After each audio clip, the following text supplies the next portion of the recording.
This is Vermont Edition. I'm Michaela Lafrac. Today, we are coming to you live from the fair. Our fair show is one of our favorite annual traditions. Last year, if you recall, we were in Tunbridge, and this year we are at the Vermont State Fair in Rutland. Our tent is set up right by the milking barn on a steamy hot day just before lunchtime, so the smells are ripe, and you might also hear some mooing or some kids chattering throughout the hour. The Vermont State Fair runs until August 16th at the state fairgrounds. There's a demo derby, concerts, carnival rides, agricultural exhibits, and fair food galore. This hour, we're going to get to know the fair's history, talk with some 4-H members and animal experts, and get a little taste, I hope, of what the fair has to offer, literally. We, again, are set up in the milking area by all the cows, so if you are listening right now and you're on your way to the fair, please come watch the broadcast and say hi. We're not taking any calls today, seeing as we're at the fair, but you can still email us and we'll read your comment on air. Maybe you grew up coming to the Vermont State Fair in Rutland. What's your favorite memory or your favorite food or ride here? You can email vermontedition@vermontpublic.org. Here with me to kick things off is maybe the busiest man at the fair today, the fair's president, Robert Congdon. Robert, this is a crazy time for you, I know, so thank you so much for sitting down with us. Well, absolutely, and thank you for coming down and being a part of the tradition that's 179 years old this year. Amazing, 179 years old. Yes.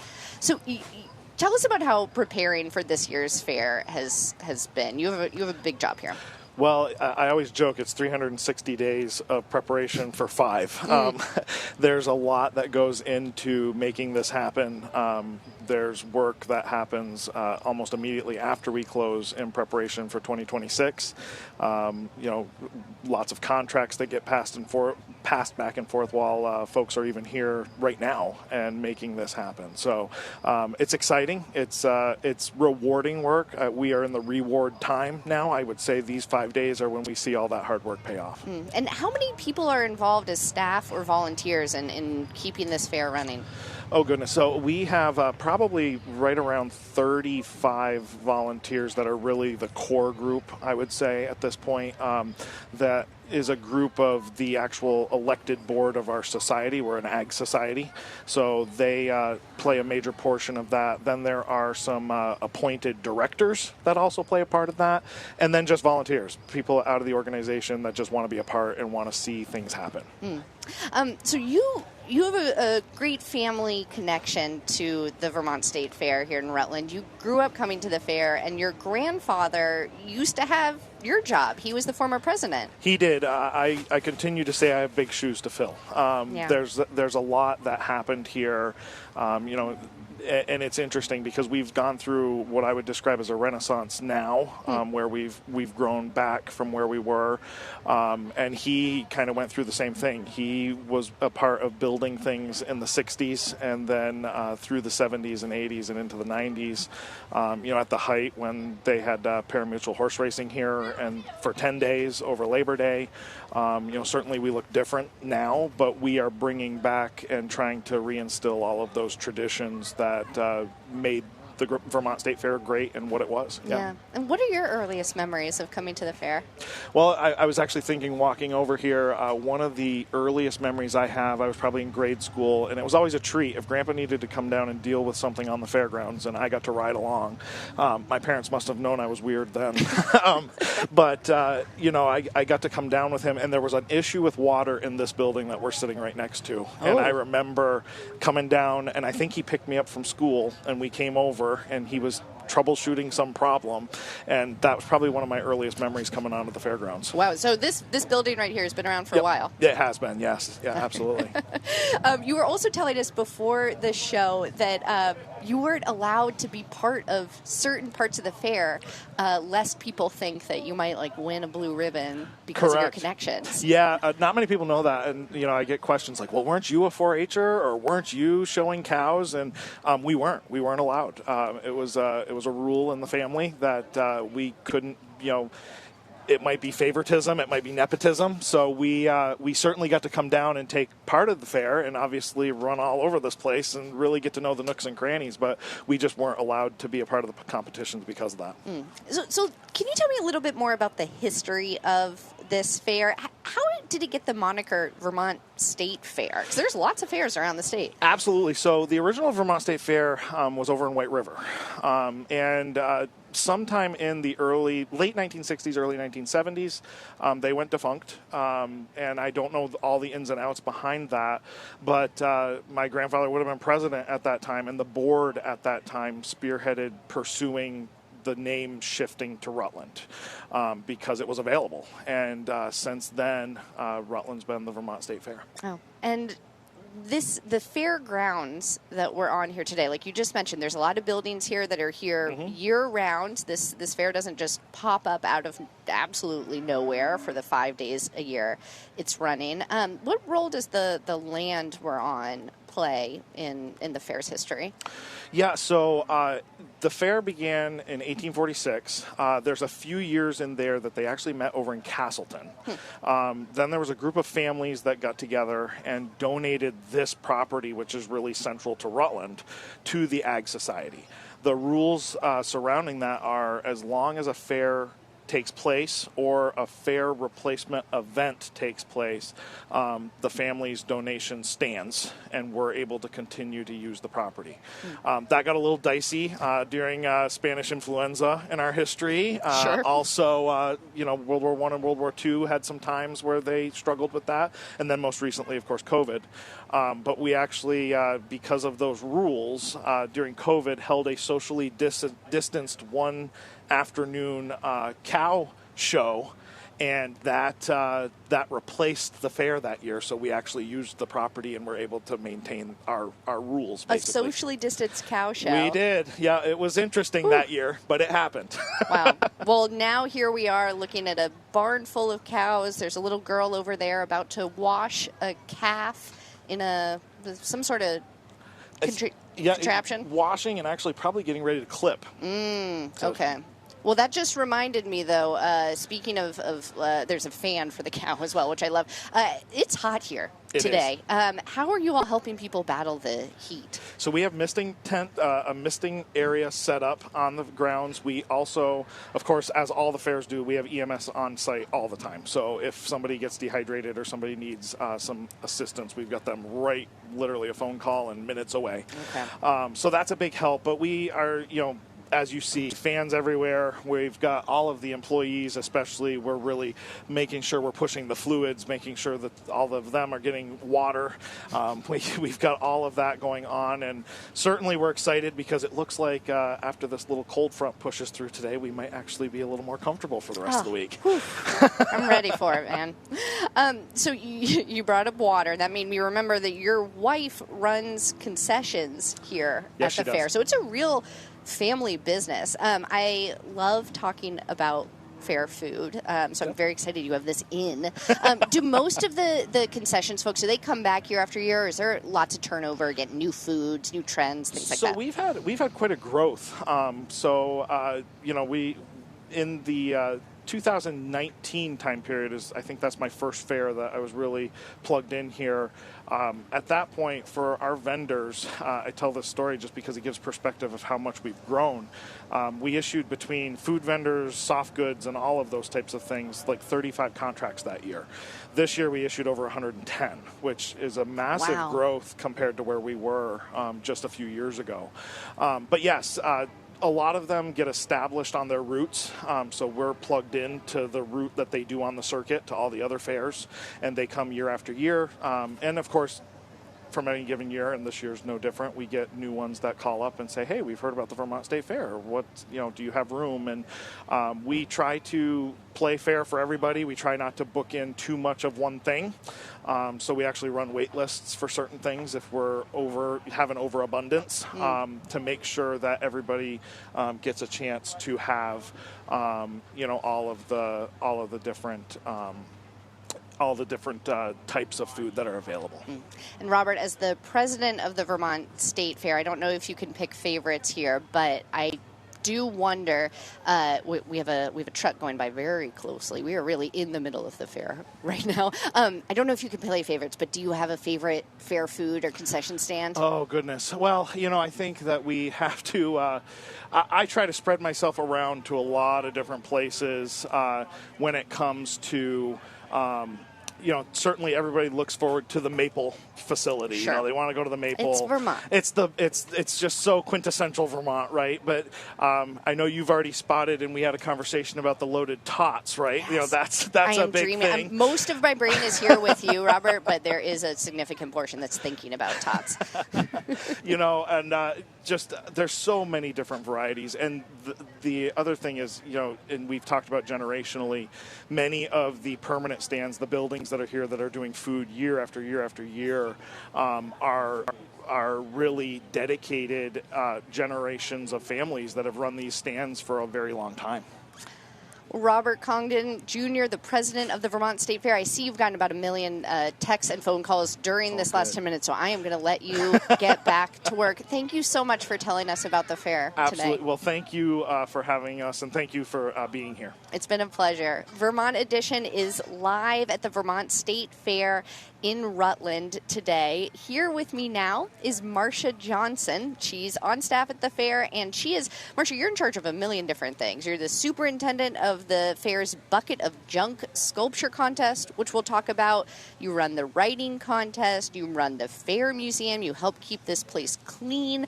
You told me yesterday you were driving people around, too. Yes. You are busy. Shuttle. When I'm not busy with the bathrooms, I use the golf cart to shuttle people back and forth. Man, do you get tired, or is this like your Super Bowl? Oh, exhausted. So how long have you been coming to the Vermont State Fair? Since I was a baby. Since a baby. Yes, my parents. Back when I was really small, my dad worked here at the fair. Mm-hmm. He had worked here since he was 14 years old. And then in my little bit older childhood, my mom also started working. Yeah. And so I've been coming down all that time. Yeah. And then when I was a kid growing up, I was helping out my parents at the dog and pet department. So At the dog and pet department? Yeah. What did you do when you were helping out there? I ran back and forth getting animals out for people. I might be helping put water to them or different things. Yeah. Yeah. And our listeners might be able to hear a very soft buzzing sound joining this cavalcade of sounds we have here at the farm. That is a calf getting a haircut a couple feet away from us. Marsha, do you have a favorite memory of being a little kid and coming to the fair? I imagine it must have been such a adventure to get to run around and explore all these different things while your parents were working. We lived right up the street from the fairgrounds. Mm-hmm. And as I said, my dad worked the fair. And so before I was even in school, my mom and myself would come down at noontime to bring my dad his lunch. And my mother would always tell me, before we leave the fairgrounds, you can have one ride. And I always chose the merry-go-round. And to this day, that's pretty much my favorite ride. Do you still ride it? Oh, yes. Yeah? Yeah. We're speaking with Marsha Johnson, who works at the Vermont State Fair, where we are broadcasting live from today. So, Marsha, there's this long list of all the different activities and contests and events going on at the fair this week, and one of them really stuck out to our whole team. It is called the Bucket of Junk Sculpture Contest, and you are the person leading the charge with this contest. What exactly is a Bucket of Junk Sculpture Contest? So Home Depot sponsors it, and they provide one of their big orange buckets filled with different odd and end things like a paint stirrer, screws.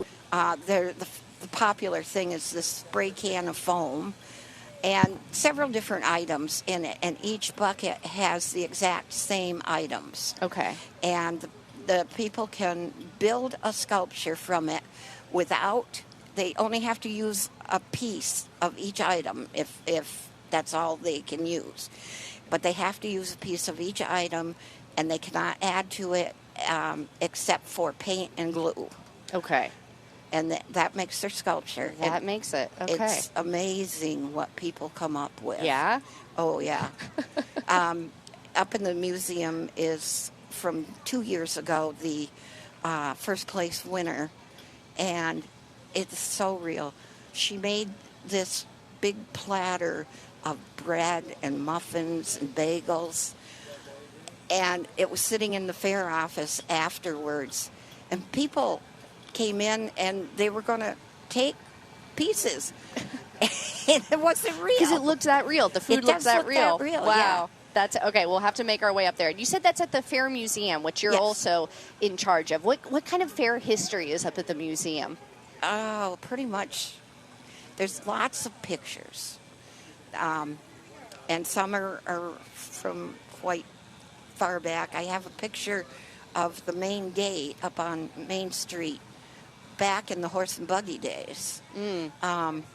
But there's also ribbons from the past, prize ribbons that people have donated. There's employee ribbons people have donated.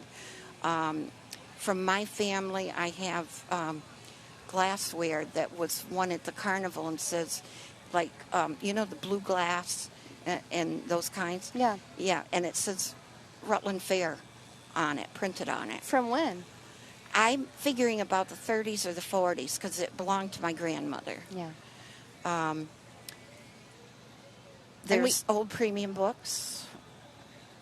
And we heard from the fair president just now, Robert Congdon, that this fair has been around since before the Civil War. I mean, as the head of the museum, that history must really stick with you. Yeah, and I keep finding out new things that I didn't even know from history, like from the writing contest this year.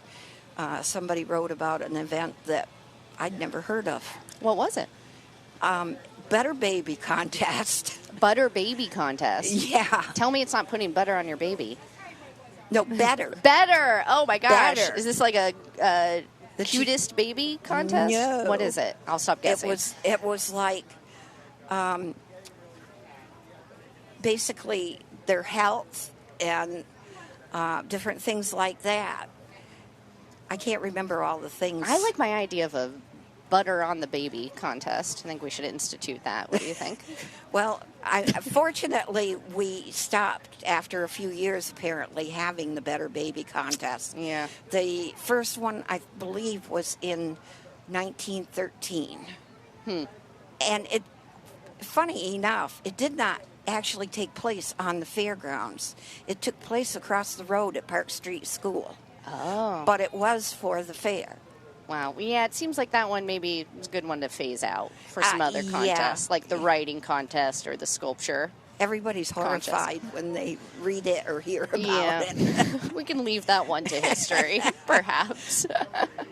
All right, Marsha, I will be asking everybody this today because I am so hungry right now smelling all of these different fair smells. What is your favorite fair food? Oh, Lord, I don't know. Probably over the years, it's not exactly a food, but my favorite thing has always been cotton candy. I don't know. I never got over liking it from when I was a little kid, Even with the sticky hands? Oh, yeah.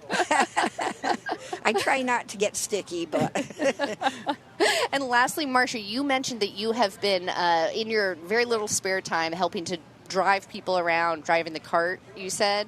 Yes. And yesterday, I think a lot of people think that, these Vermont fairs, there's only Vermonters here, but you had some visitors from far away, right? Texas Cowboys, right? Texas Cowboys. I had 5 of them that I shuttled on the golf cart over to the grandstand, and they were, dressed all in Western, attire. And they had that Texas accent. And they were really cool. And you told me one more thing about them. Oh, and they smelled good.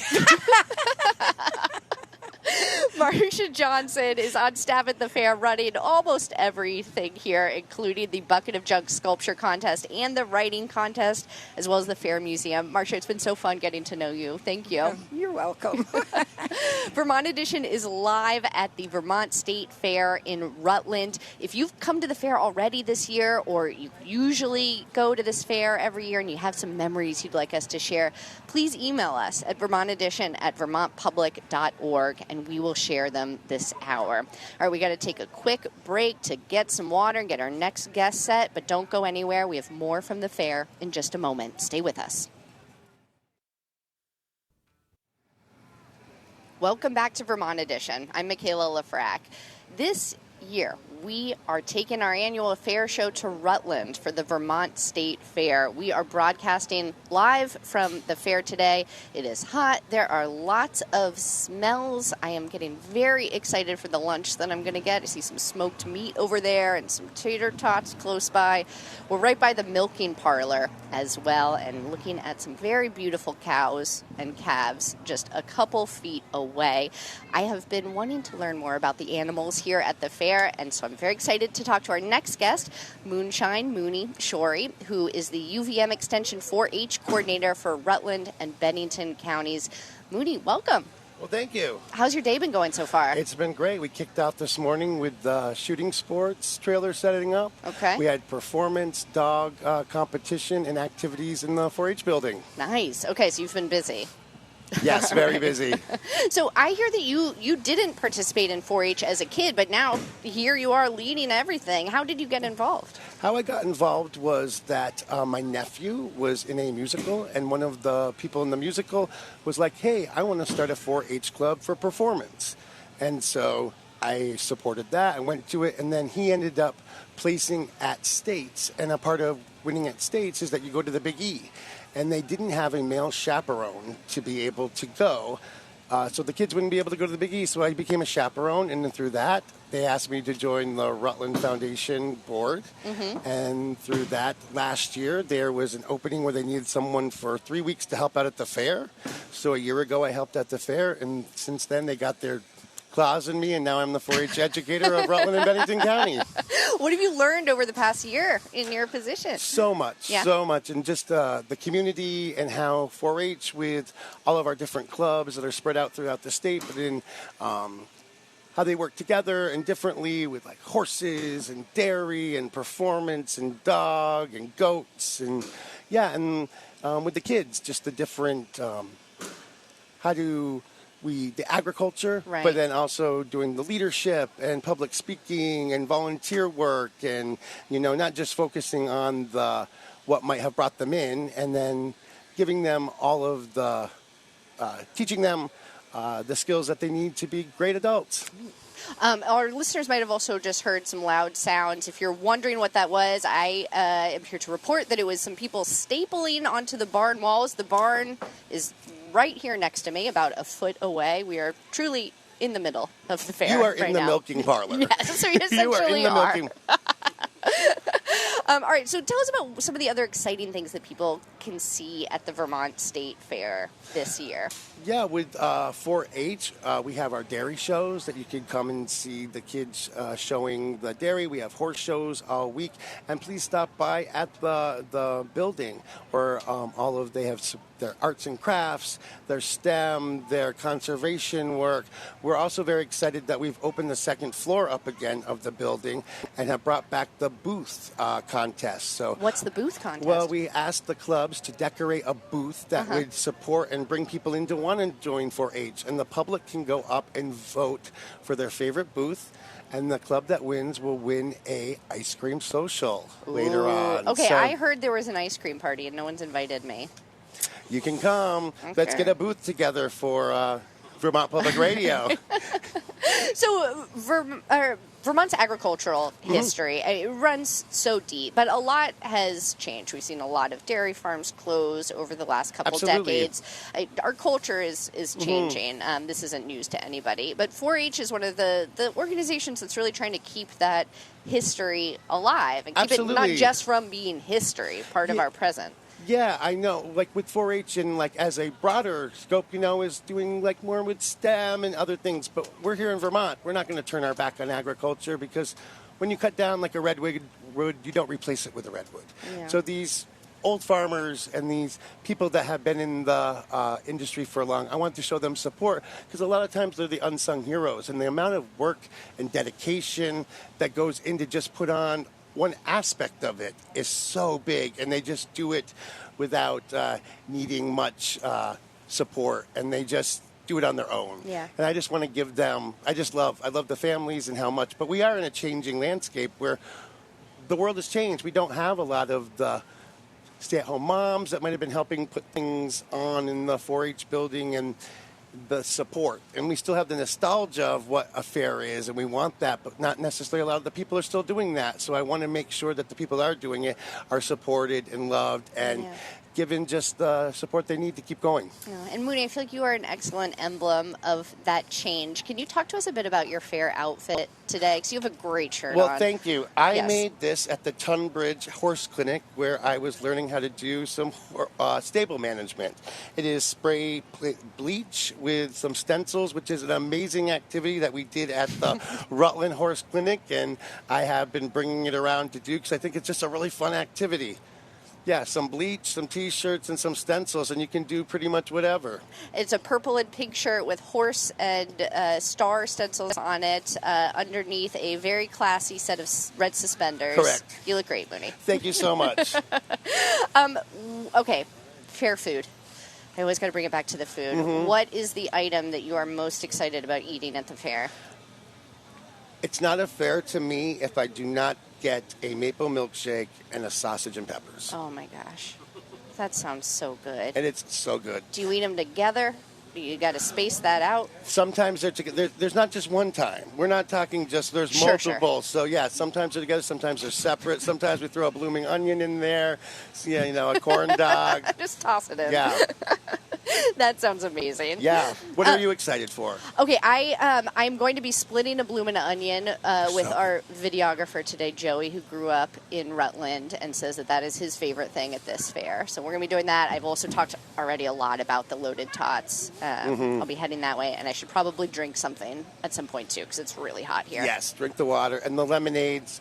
Can't go wrong with a lemonade. Yes. And then Willie's barbecue right there. On the way back, I might have to stop. Okay, I keep hearing about Willie's, too. All right. Yeah. We're, if you are just tuning in, we are at the Vermont State Fair in Rutland.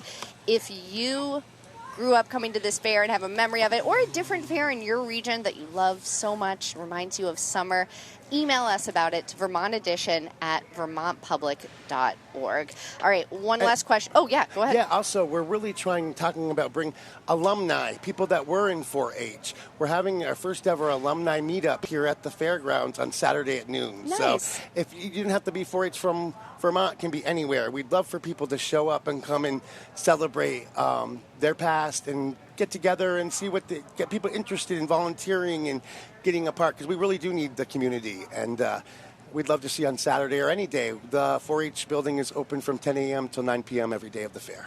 Mooney Shorey is the UVM Extension 4-H coordinator for Rutland and Bennington Counties. It's been so great talking with you. And now we are lucky enough to be joined by some kids who are part of 4-H. We have Brody Nicholson and Mackenzie McLaughlin with us here today. Hey, guys, can you hear us okay? With those enormous headphones. They look very big on you, Brody. You're doing great. Okay, Brody, you have a number 8 on your arm. What's that for? Were you showing an animal today? I was showing a dog. A dog. Is it your pet dog? Yep. Okay, what kind of dog? What's its name? Whippet. It's Rocket. Rocket? That's a good name for a whippet. Is it really skinny and fast? Yep. And Mackenzie, what got you involved in 4-H?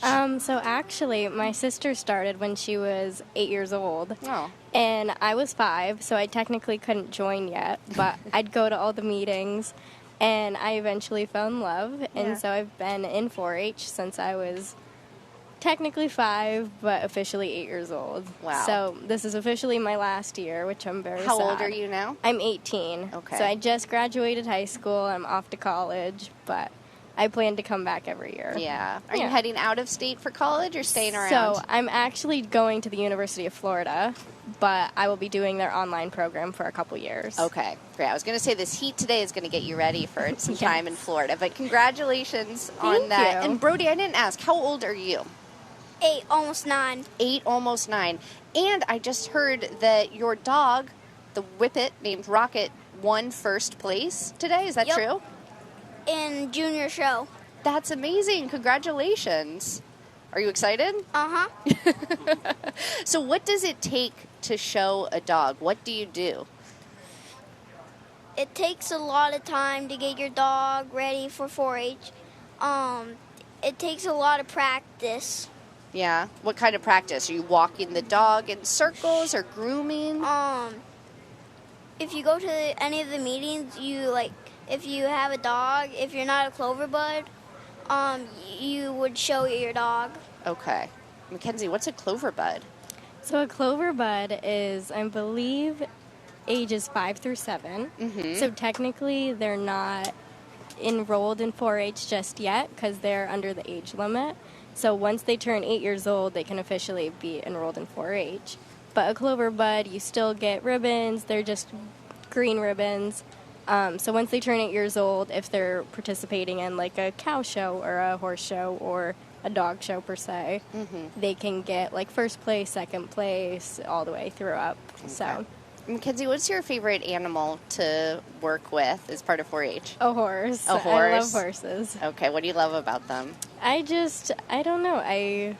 Once again, I started riding when I was like 3 years old, so I just kind of fell in love, and my parents were able to buy us a couple horses, and my parents built us a barn, and it was just wonderful. Yeah. What's your horse's name? My horse's name is Cricket. Cricket. She's adorable. She just turned 25 in April, so she's a little older, but she's my favorite. Yeah. And what are some of the things that you learned about caring for horses or riding from 4-H?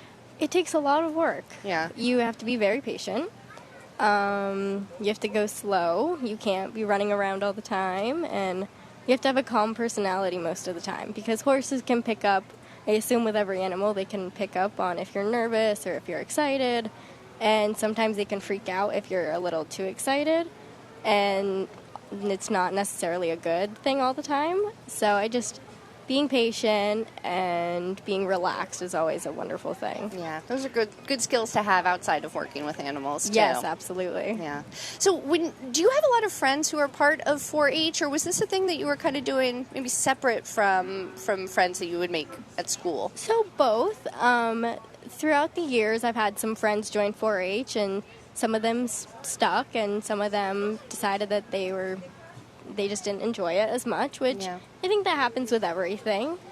But, so yeah, there's a lot of friends in my 4-H club and outside of 4-H that are all wonderful. But, so our club, actually, I don't even know how many, we have 30 kids, almost 40 kids enrolled in our club.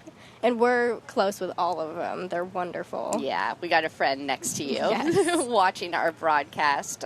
And Brody, what are some of the other things that you have learned from 4-H? We talked about your dog. Are there other parts of 4-H that you really like?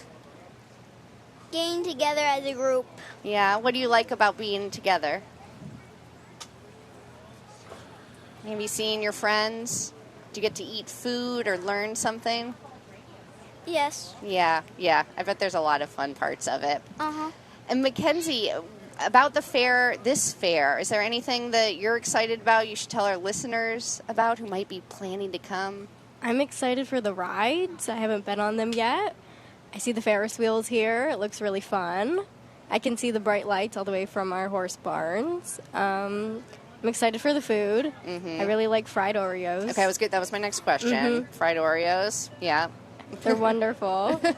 I don't know. Overall, I'm just excited. I would tell everyone to come look at all the buildings, the cow buildings, the horse buildings, the 4-H building. Right.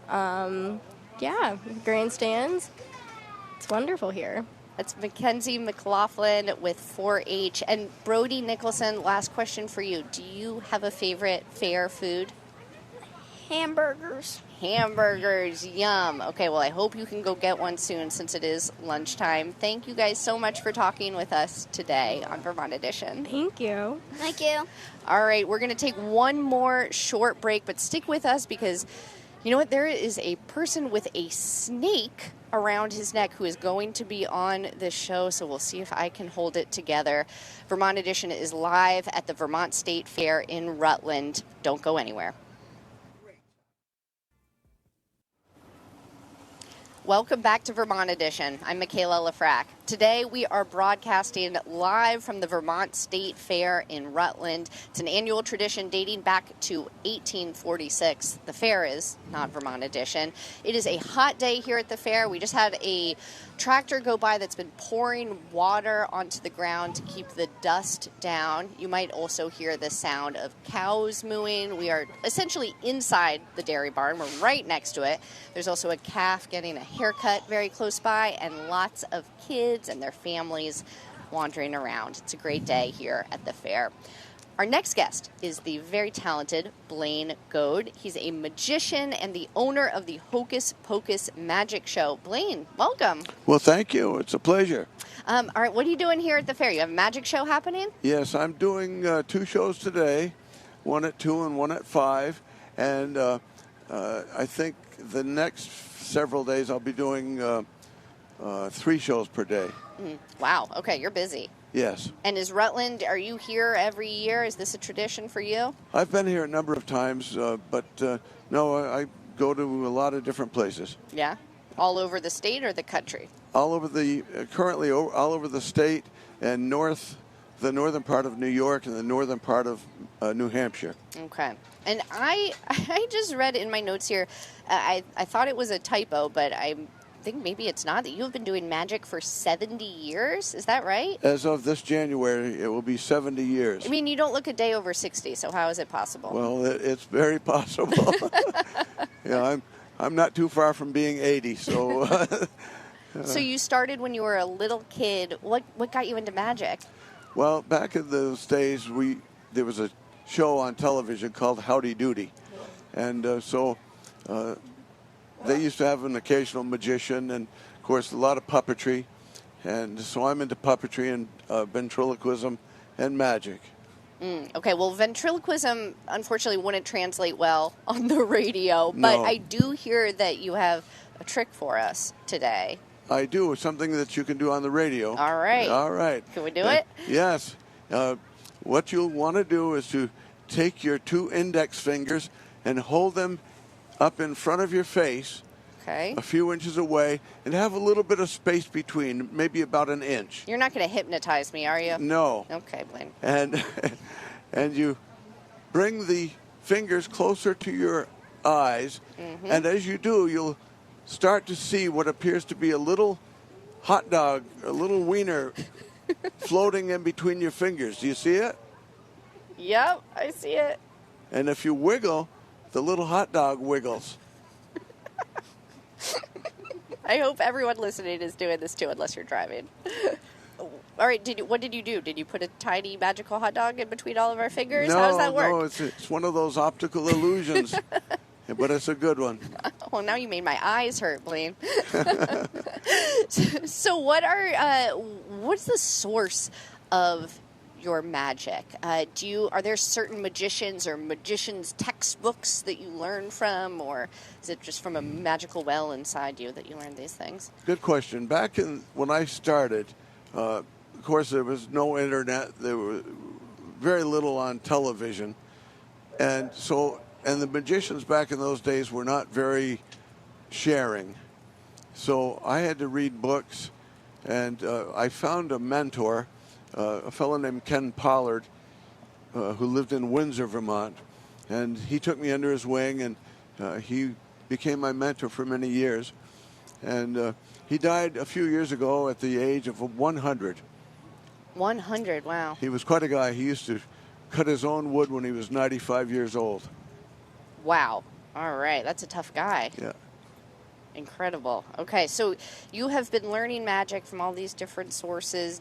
I'm sure you get so many people asking, can you show me how you did that? Can you show me how you did that? Do you reveal your secrets usually to the audience? Typically not. I belong to a couple of magic organizations, and so that's frowned upon. Unless we happen to have somebody who has shown a real passion and a real desire to stick with it, and then we'll coach them and help them out. Yeah. And what do you like about putting on a show at a fair? I think it's the variety. I certainly like the, this is so nice because it's somewhat of a rural fair. Mm-hmm. And last year I worked the Tunbridge Fair. We were there too. And it's a lot the same. And so, the agriculture, the animals and all of that, it just, being that I was originally from Vermont, though I did end up working in the South for many years as a full-time performer. But it's good to be back home. Yeah. Where in Vermont did you grow up? I grew up in the little town of Springfield. Yes. Yeah. All right. And so I left there in 1966 and never went back. That's when everybody was moving to Vermont. You missed the back to the land crowds. Yeah, well, a lot of people are certainly moving back, a lot of newcomers. And so, it's a good place to live. Yeah. Blaine, you have some other props that you've been carrying around that are sitting by your feet. I'm wondering if you could tell us about some of the tools of your trade, the things you use most often. Do you want to learn a trick? I would love to. That'd be great. I'm going to show it to you first. Okay. You have some cards here. I have these little cards. Okay. And if you look at this card, you'll see that it has 4 spots on this side, 1 spot on this side, 6 spots on this side, and 3 spots on this side. Oh, boy. And again, it's an optical illusion. So it looks like 4 spots, 1 spot, 6 spots, or 3 spots. Oh, my gosh. And it's all done a trick of the eyes. So if I cover this spot, yep, you see the empty space here. So it looks as though there are only 4 spots. If I place my hand here, now you see this spot, and it appears that there could be 6 spots. Reverse the side, it looks like maybe 1, although there are really 2. So depending on the placement of my hand, it can either be 1 or it can be 3. That was a pretty good one. Thank you, Blaine. I brought one for each of you. How many people? One of the cards? Yes. Oh, amazing. All right. Well, I can quit my job and become a magician, too. No, you can't. Oh. Ouch. Unless it's really not that hard. It's really not that hard. It's just all you need are a few props and about 30 years of practice. So if you've got 30 years I'll start working today. All right. Last question for you, Blaine. Yes. Favorite fair food? What are you excited to eat? Oh, golly. I think the sausages, the big sausages with the peppers and onions. The peppers and the onions, the sizzling. Yeah. So maybe the last day I'll have one. Oh, my gosh. Okay, Blaine, you better go because a giant snake is now right next to you. Blaine Goad is a magician, the owner of Hocus Pocus Magic Show. Thank you so much. Well, you're welcome, and come on down to the fair, everybody. Yes, come to the Vermont State Fair in Rutland. That's where we're broadcasting live from today. We are surrounded by lots of different animals that you might expect at a fair. And our next guest is Alex Knapp. Alex, what is on your neck? This is Bee. She is a jungle carpet python. Whew, how big are we talking? So she's about 9 feet when she's fully stretched out, about 10 pounds. Mm-hmm. Cool. She is beautiful. She is. She's one of our most gentle snakes that we have. Thank you for bringing the most gentle. Can you describe what she looks like for our listeners? So for those listening, she is black and yellow. She has kind of a honeycomb pattern down her scales. and her belly is all yellow. Wow. Okay, and she is she is live on the radio, getting tangled up in our headphones. You can do whatever you need to keep that snake happy. You are the owner, Alex, of Captain Aquatics Fin and Scales. What is your business? So our business is pretty straightforward. Our primary goal is just to spread the passion of reptiles. We do education, encounters, birthday parties, company events. We go to schools, and we really just like to teach people about reptiles. One of my personal goals is to destigmatize them. There's a lot of misunderstandings about reptiles and, snakes in particular. I'm a herpetologist, which means I am involved in the study of reptiles and amphibians, and really I went back and forth a lot when I was young trying to decide what I wanted to do. I knew I wanted to do something with animals, but I wasn't sure exactly what. At one point I wanted to do a pet store. And what made me settle on this is when I was taking my herpetology course, I learned that the root word of that is literally the study of creepy, crawly things.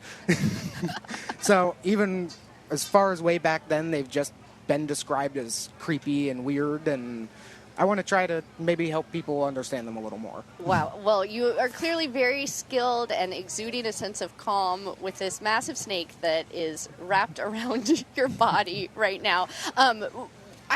Let's assure folks that these are not native to Vermont. You're not going to find one of these big boys. You would definitely not find her. So she's native to South America. Okay. So, yeah, definitely would not find her up here. What are some of your favorite reptiles and amphibians that are from our region? Some of my favorites, so I love the water snakes that we have up here. I actually recently took one out of a road that was crossing. I love water snakes. I love snapping turtles. I wish that I could keep some of them personally, but you can't have native reptiles in Vermont. But yeah, I love snapping turtles. I love the water snakes. I wish we had more reptiles. We don't have a whole lot of them up here. Well, don't let any of those go, please. No, definitely not. Over at your stand, you have a big old tortoise. Yes, his name's Dozer. Dozer, that's a great name. I heard he's 9 years old and has many more years to live. Yes, so he's 9 years old. He's 60 pounds right now. They will grow. He could grow as old as 150 years old and could grow up to 100 to 150 pounds. Wow. They live a very long time. He'll be in the will. Yeah. But yeah, Dozer was a rescue that we took in about 6 months ago. Yeah, because I bet that you come across this a lot in your field where people adopt a reptile or an amphibian, they don't realize how long it's going to live. Yeah. There's a lot of misunderstanding. That's the other thing. We're running a raffle right now for a baby bearded dragon here. And we want to, with the raffle, there's also the option of a cash prize because we don't want it to go to a home that we don't think would be able to care for it properly. Right. Because we don't want it to end up coming back to us or having to go to somebody else in the future. Yeah. So you're there to destigmatize reptiles and amphibians. I bet you see a lot of different reactions to your stand that's right around the corner from us. What are some of the things that people say when they first see you? Yeah, pretty much either we get people that walk by and they light up and they run over and start looking, or we get people that walk by, glance, see them, and jump back and run away.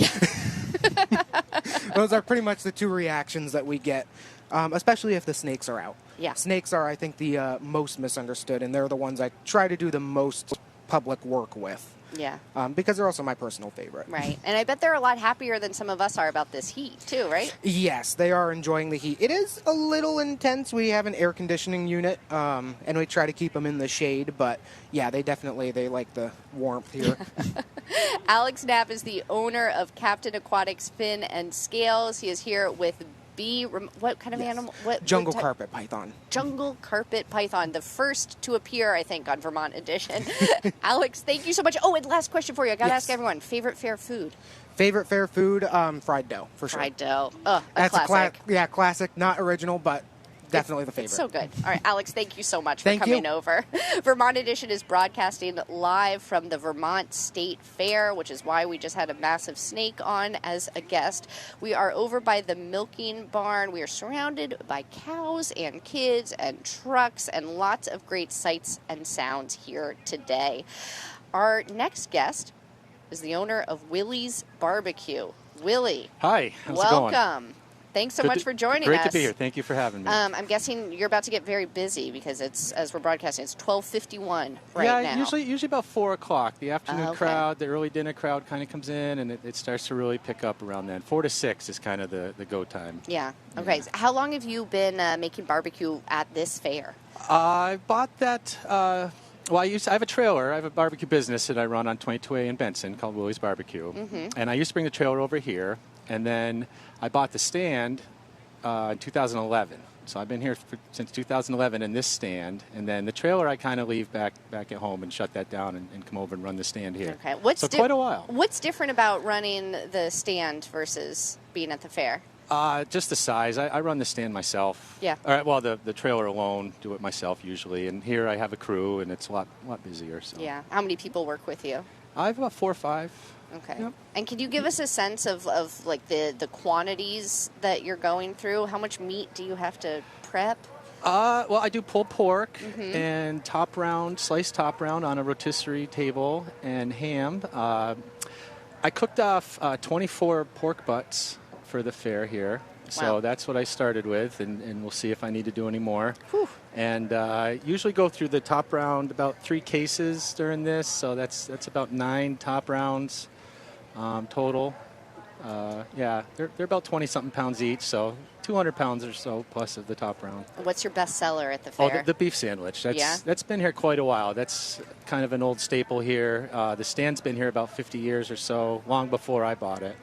It was called Sally's Barbecue in the past, and then I made the big name change to Willie's. Do you know anything about Sally? Do you know who she I was? really don't know a whole lot about the guys that had it before me. There was a gentleman named Dave and Gino that ran it for years, and they were Green Mountain Power guys, and they kind of had their crew down here, and they all had their kids, and they'd have them all. The whole staff would be here working together, a big family operation, and it was pretty neat. And then I've got it now. I'm more of a solo act, so I kind of do the best I can with it. And, it's been fun. It's been a good ride the last 15 years, and I plan on being here for quite some time. So.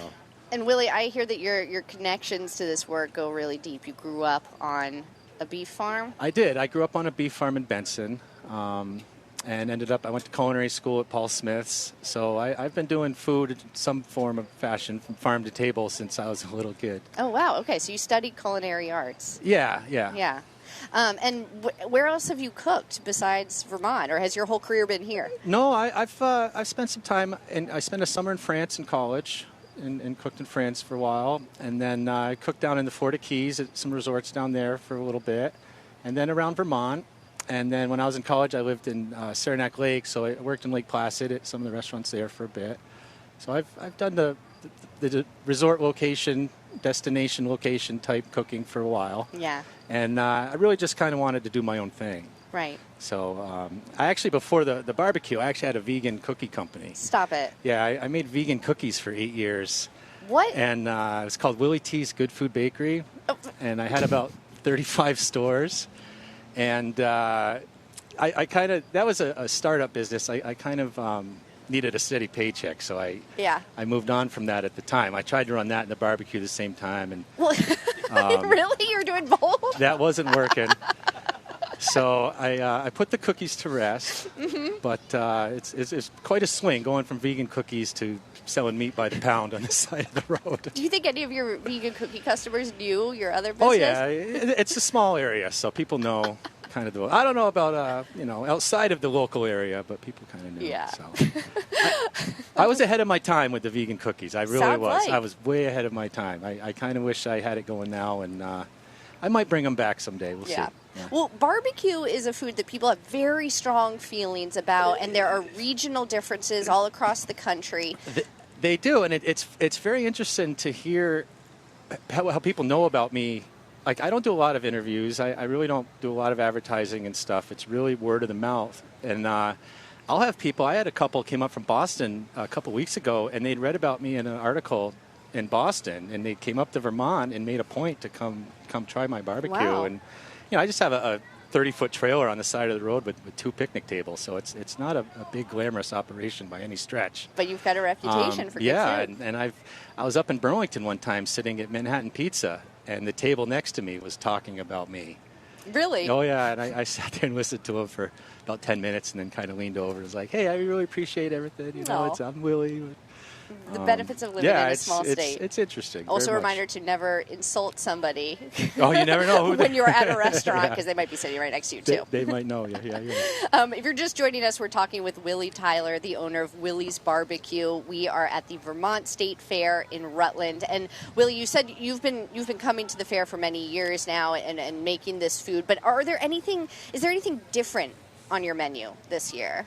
Yeah, I am doing a apple cider ice cream float. Whoa. That I straight up stole off Instagram. I did not come up with this idea. I saw a picture of it and was like, oh, I am doing that at the fair. I'm using Brown's apple cider from Brown's Farm Stand. It's over in Castleton on Route 30. Yeah. And I garnish it with one of their cider donuts that they make fresh over there. Yum. So if you want some wonderful local apple cider and donuts, go over to Brown's Farm Stand. But I'm serving that in a 20-ounce cup with some scoops of ice cream and a little whipped cream. And it's been a big hit so far. It's delicious. Wow, that sounds delicious. I'm adding that to my menu for the day. There Willie you go. Tyler with Willie's Barbecue. Thanks so much for stopping by. Thank you so much. Thank you for having me. Really It's enjoyed been really it. fun getting to know you and everybody here at the Vermont State Fair in Rutland. Vermont Edition has this annual tradition of going to a different fair every year. We don't know where we'll be in 2026, but it has been a joy being here at the State Fair. All right, we have a lot of things to eat, so we are going to sign off today. Thank you so much for joining us at the fair, and thank you to all the staff and volunteers here who made our team feel welcome, as well as our cow audience. I've been making direct eye contact with a cow for most of this show. I'm going to go over and give it a pet in just a second. This show was directed by Aaliyah Papes and engineered by Phil Edfers and Peter Angish, with video support from Joey Palumbo. John Aaron is our managing producer. Andrea Lorian and Daniela Fierro are our producers, and our theme music is by Myra Flynn. I'm Michaela Lafrac. Thank you so much for listening, and we'll catch up again soon.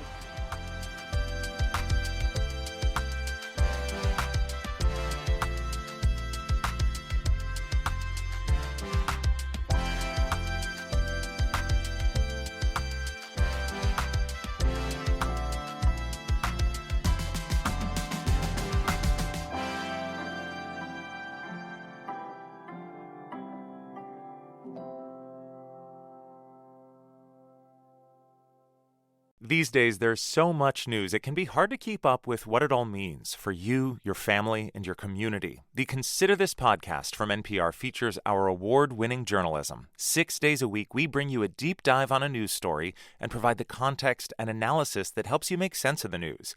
We get behind the headlines. We get to the truth. Listen to the Consider This podcast from NPR.